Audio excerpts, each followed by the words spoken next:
It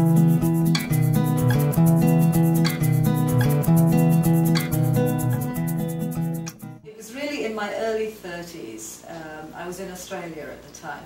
I had a kind of revelation, and the revelation came through very severe menstrual problems.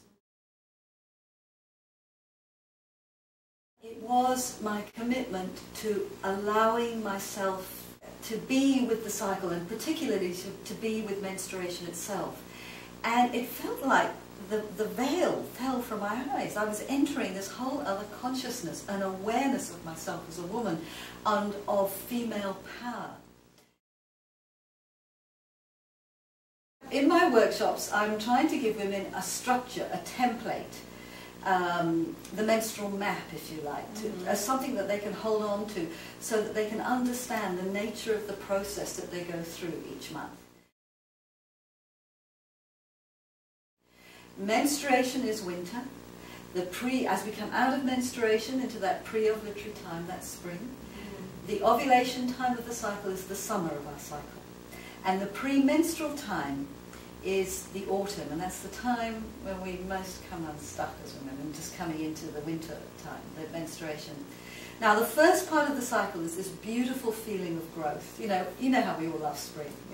It's happening right now. Yeah, it's great. And our energy is like, yeah, and it's kind of young and fresh and gorgeous, and everything is possible. Yes. And then we clear. And clear. That's right. This is glorious clarity. And then we come up to, and of course that's what's happening internally for a woman. We have this fresh start every month. So we have this natural inner motivation. We don't need outer motivational stuff. And in fact, that kind of stuff screws us up, to put it bluntly. It disturbs us. It really disturbs the organic process within us, our own organic wisdom. So we have this our own inner natural motivation that takes off. And then, so we have, yes, the inner yes. And then we come up to, so I call that phase the new beginnings. The spring, it's the new beginnings. And then we come up to the summer of the cycle, which is the having it all phase. I call it the superwoman territory, where a woman can be all things to all people. We have this incredible generosity of spirit. This is where we manifest. We're just hugely accomplished. And nothing is too much trouble. It's really the archetype of the mother. And we're mothering our children, we're the good mother at this time, or of course we're mothering all our projects. And building. So it's very much about manifestation. And of course in our culture we love that. We love the kind of growth manifestation number, don't we? That everything unfolds beautifully. Doesn't it? Yes. It is so, and then the wheel turns. Yeah. And this is where we have trouble. And actually what we don't appreciate is that we're entering another phase of the creative process that is utterly fundamental for maturation. And if you don't let yourself complete the whole seasonal cycle psychologically, you will remain perpetually adolescent in your spirit. A teenager. A teenager. Your projects, things will not really be fulfilled or matured or deepened or enriched. So, we have that moment when the wheel turns. It's the sort of harvest moment of the cycle. And I think it's very important at that point to give thanks for everything in our lives. Because we're now, the first part is this going out into the world, and the second part of the cycle is coming back down into ourselves. So the energy now is withdrawing. From do, I can do everything. That's right. It's like rest. Something is pulling us in. And it's that first moment, I think, or those first moments of that energy pulling in that feel a little uncomfortable. Now, of course, each woman is going to experience the cycle in her own way. So I'm talking in very general terms. Yes, of course. So the autumn phase of the cycle, extremes can happen within us. We're more permeable, we're more vulnerable, but we're equally more wild and powerful. So I like to say that our polite, socialized self bites the dust. Oh, love it. Blow that. And out comes this very instinctual core energy in us. And we shoot from the hip. So we have that kind of really fierce energy that can go boom, boom, boom. And it's hugely creative. Never underestimate this power. You can produce here. I used to find this actually the most productive time of my cycle. and you can be really incisive and clear and see into things. You have real insight, you know, and of what's working and not working. But this is also pretty tough for the old ego. And this is where, you know, we can flip from being hyper kind of critical to being very vulnerable and can feel a bit bruised and battered. So we can be critical of others and of our own work and critical of ourselves. I actually think we have a genuine critical insight about things in the world. Yeah. And I think it's very important to value that.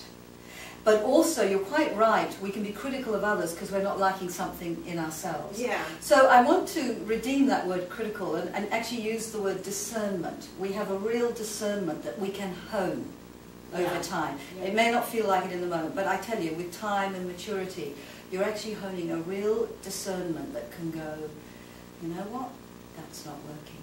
Yeah, That has to go. guides you. Yes, that can guide you to really polish. So this is the phase where you edit, hone, polish, clean up, sort out.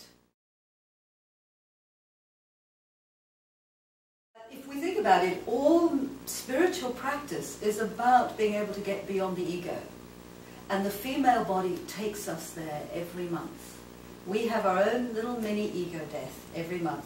So what we're calling premenstrual kind of is our ego feeling a little vulnerable and punctured. And not wanting to let go. Not wanting to let go. But on the other side, if we can learn to ride this storm, and there's a lot of levels to this, and in my workshops I take a lot of time to unfold this. I know you do. Beautifully. That if we can withstand that, then we enter, you know, autumn becomes winter, and there's that moment, you know, of winter where we go into the, you know, the darkest hour of the whole year, you know, when the days are shortest, and we have that moment within our psyche, and it's actually really, I think, the day or two before bleeding. It can be even just hours before bleeding. We go into a hugely vulnerable, exquisitely open and tender state.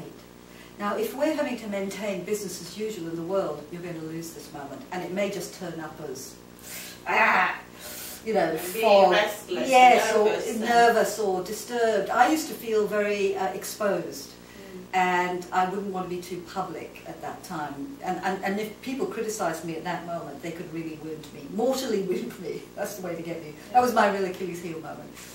But on the flip side of that is that it is the most amazing opening to the divine. Put it, yeah, and a new life to come. That's along. right. Yeah. It's an opening to the big you, to the essential you. So we've got the small you, the ego, which we must have. We have to have a healthy ego. We must build that up. But then our healthy ego has to die. And then in the death of that ego, we discover the big self, the deep self, the whatever you want to call it, the universal self.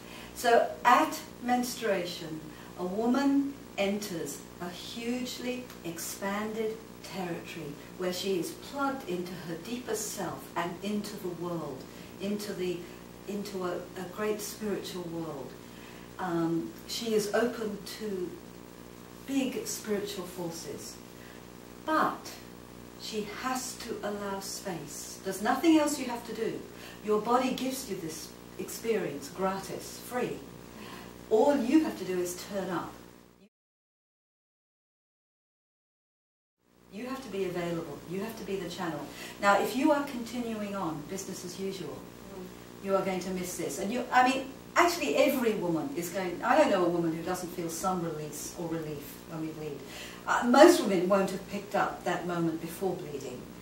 Some women have, and they experience it as this real stillness. I used to experience incredible calm, and like I had entered this incredibly beautiful place filled with bliss and love.